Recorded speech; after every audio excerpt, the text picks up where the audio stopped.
Magandang umaga Pilipinas, magandang umaga Puerto Princesa at sa buong lalawigan ng Palawan para sa malaking misyon at mas malawak na paglilingkod sa bayan. Narito na ho ang ating pong mga balita sa Super Balita sa Umaga numero 2. Super Radio Puerto Princesa DYSP. Ito ang balita. Bantay Panahon.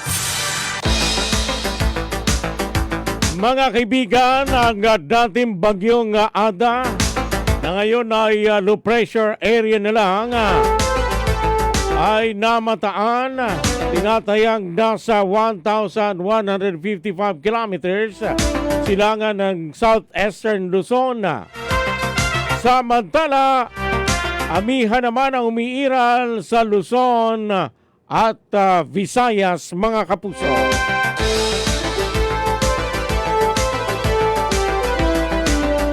Samantalang Eastern Samar ay makakaranas ng bahagyang maulap hanggang sa maulap na papawirin na may pulo-pulong mga mahihinang pag-ulan na dahil ho sa amihan ang natitirang bahagi ng Visayas, Palawan, kasama ang Isla ng Kalayaan at ang Occidental Mindoro ay makakaranas ng bahagyang maulap hanggang sa maulap na papawirin na may pulo-pulong mga pag-ulan, pagkulog at pagkidlat ng dahil ho sa localized thunderstorms.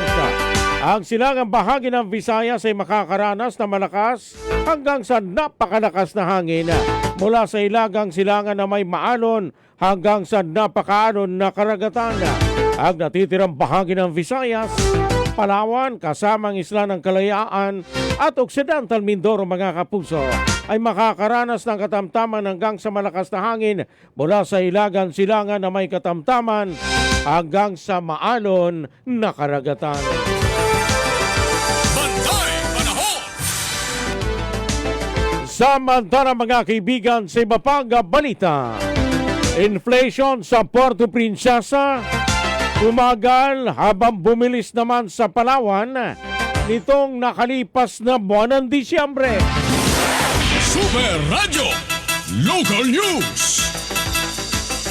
Alamin ho natin ang detalye ng balitang yan si Super Wilmar Abreya. Sa detalye ng balita, pasok! Nakakapagtala ng pagbagal sa kabuang inflation ng lungsod ng Puerto Princesa habang bumilis naman ang kabuang inflation sa lalawigan ng Palawan itong buwan ng Disyembre. Sa datos na inilabas, ang PSA Palawan ay tala inflation sa Palawan sa 2.4%, mas pabilis sa 1.9% noon namang buwan ng Nobyembre. Samantala sa Puerto Princesa City na itala naman ang inflation sa 3.1%, mas mabagal sa 3.5% noong Nobyembre 2025. Kabilang sa pangunahing nag-ambag sa inflation sa lalawigan ay ang bigas, onions, shallots at garlic.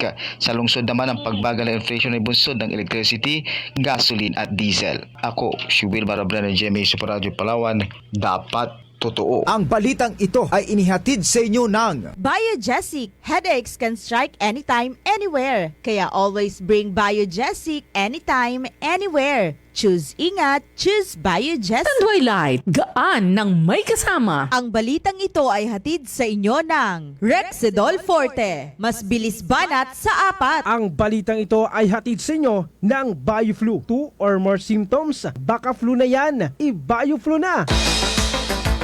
Mga kaibigan, ng tamang oras sa buong Pilipinas, alas 5:52 na ako ng umaga. Samantala, purchasing power ng piso sa Palawan at Puerto Princesa nananatili sa 76 na sentimos nitong nakalipas na buwan ng Disyembre. Super Radio Local News. Alamin ho natin ang detalye ng balitang yan si Super Wilmar Abreya. Meron pong karagdagang detalye ng balita. Pasok! Dahil sa patuloy na inflation o pagtaas ng presyo ng mga produkto at serbisyo, patuloy ding nababawasan ang halaga ng piso ang tinatawag na purchasing power ng pera. Mula sa base year na 2018 kung kailan buo pa ang halaga ng piso, hindi na ito sapat sa kasalukuyan upang makabili ng parehong dami ng produkto at serbisyo batay sa pinakahuling datos ng Philippine Statistics Authority PSA Palawan. Sa lalawigan ng Palawan, gayon din sa lungsod ng Puerto Princesa, 76 centavos na lamang ang katumbas ng piso nitong December 2025. Ay sa PSA Palawan, kung bibili sa Palawan ng halagang 100 noong 2018, kailangan na ngayon ng 131.10 upang mabili ang parehong produkto. Samantala sa Puerto Princesa, ang halaga ng 100 noon ay katumbas na ng 131.50 sa kasalukuyan. Ako, si Wilmar Abrena, GMA Super Radio Palawan, dapat totoo. Tantakin nyo, 76 centavos na lang yung halaga ng piso. Yung katumbaso ng piso, pag bibili kayo, 76 centavos na lang. Ibig sabihin, yung pong 1,000, 760 pesos na lang ang katumbas ng 1,000 piso. Ganun na ho katindi. Ang presyo ho ng bilihin, ano ho, at kakayanan na yung kakayanan ho ng piso para ibili mga kapuso ng produkto. Alas 5:54 na ho ng umaga. Samantala mga kaibigan, puntahan po natin ang balita mula kay Super Kenneth Calumbresa. Police Station 6 ng Puerto Princesa City Police Office sa Barangay Napsan, pinasinayaan na. Super Radio Local News. Detalye ng balitang yan, si Super Kenneth Calumbresa sa detalye ng balita. Paso! Formal nang pinasinayaan ng bagong himpilan ng pulisya sa lungsod na Police Station 6 na itinayo sa Barangay Napsan. Ang bagong police station ay magsisilbi sa mga barangay ng Montible, Simpukan, Napsan at Bagong Bayan. Pangungunahan ito ni Police Captain Douglas Sabando. Ayon sa CDPNP, malaki ang tulong nito upang mapabilis ang pagtugon sa mga insidente dahil dati umuno ay 2 lamang ang police station sa lungsod kaya nahihirapan silang makarating agad sa mga malalayong barangay. Ayon naman kay Mayor Lucilo Bayron, napakahalaga ng papel ng Police Station 6 sa lugar dahil mas malapit na ang serbisyo ng pamahalaan sa mamamayan. Samantala, ayon sa City Planning Office, ang police to population ratio ng lungsod ay isang pulis sa bawat 435 katao na pinapakita ang pagsisikap ng lokal na pamahalaan na matugunan ang pangangailangan sa seguridad. Binigyang din ito na mahalaga ang peace and order sa kaunlaran na isa sa mga pangunahing layunin upang maiwasan ang mga problemang nararanasan sa ibang lugar. Tinatayang 30 pulis ang itatalaga dito kung saan para naman sa taong 2026 ay naglaan sila ng pondo para sa mga uniform personnel at non-uniform personnel sa lahat ng branches ng PNP na tatanggap ng 2,000 piso kada buwan ng allowance na ilalabas kada quarter bilang pagkilala sa kanilang sakripisyo at serbisyo lalo na't nakataya ang kanilang buhay sa kanilang tungkulin. Ako si Kenneth Calumbresa ng GMA Super Radio Palawan. Dapat totoo. Alas 5:57 na ho ng umaga. Magandang development po yan para po sa West Coast area ng Gatimpong siyudad ng Puerto Princesa. Sa ilang lugar na yan, dati ho kinakanlungan po yan ng mga nakatakas na bilanggo o di kaya mga ex-convict pa rin na mga pasaway. Yan ho nagtatago sa bahaging yan ng siyudad ng Puerto Princesa. Ay ngayon, meron na hong himpilan ng pulisya yan po sa Barangay Napsan. Alas 5:57 na ho ng umaga. Department of Labor and Employment o DOLE nagpaalala sa mga employer na dapat ay maibigay sa mga manggagawa ang kanilang final pay at Certificate of Employment sa tamang oras. Super Radio Local News. Detalye ng balitang yan si Super Wilmar Abraya. Meron pong karagdagang balita. Paso! Nagpaalala ang Department of Labor and Employment o DOLE sa mga employer na dapat ay maibigay sa tamang panahon ng final pay at Certificate of Employment na baga manggagawa. Ito isang ayon sa Labor Advisory No. 6 Series of 2020. Sa nasabing Labor Advisory, sinasabi kung kailan dapat maibigay ang final pay at Certificate of Employment sa mga manggagawa na aalis sa kanilang mga trabaho. Nagbabala ang DOLE sa mga employer na iaantala o pipigilan ang pagbibigay ng final pay at COE na paglabag ito sa batas at maaaring maharap sa reklamo at penalties. Sinasabi sa advisory na ang mga employer ay dapat ibigay sa manggagawa ang kanilang final pay sa loob ng 30 araw. Sa matapos na umalis sa kumpanya ang isang manggagawa, dapat din umanong maibigay ang Certificate of Employment 3 araw pagkatapos humingi ng isang empleyado. Ako, si Wilmar Abreu ng GMA Super Radio Palawan. Dapat totoo. Alas 5:58 ng umaga.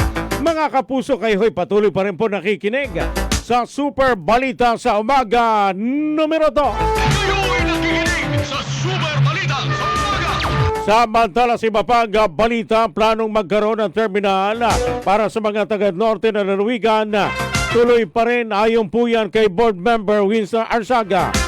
Tuloy pa rin naman ang plano ng pamahalaang palalawigan ng Palawan na magkaroon ng sariling terminal ang mga pampublikong sasakyan mula sa norte ng lalawigan. Ayon kay Board Member Winston Arsaga ng distrito ng Palawan, hindi pa umano aborted ang naturang plano.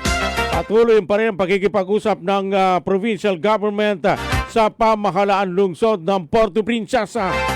Sa ngayon, hinihingian ng city government ang Kapitolyo ng comprehensive study upang patunayan kung bakit kailangan maglagay ng sariling terminal para sa mga taga-norte. Ayon kay Board Member Arsaga, naturang study ginagawa ng ng Provincial Planning and Development Office upang maisumite sa city government sa lalong madaling panahon. Samantalang pinaplanong itatayong terminal sa Barangay Santa Lourdes ay walang gagastusin ang pamahalaang syudad dahil ang lupa ay idodonate ni Congressman Jose Chavez Alvarez at lahat ng gastos para sa itatayo na estruktura at pasilidad ng terminal ay babalikatin ng pamahalaang panlalawigan. At yung magiging kita ay papasok din sa kaban ng city government. Kukuha lamang ng 1% ang Kapitolyo para sa maintenance ng terminal.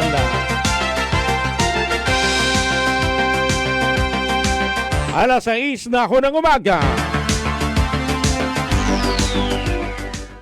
Samantala, balikan ko natin si Super Kenneth Calumres sa kanyang balita.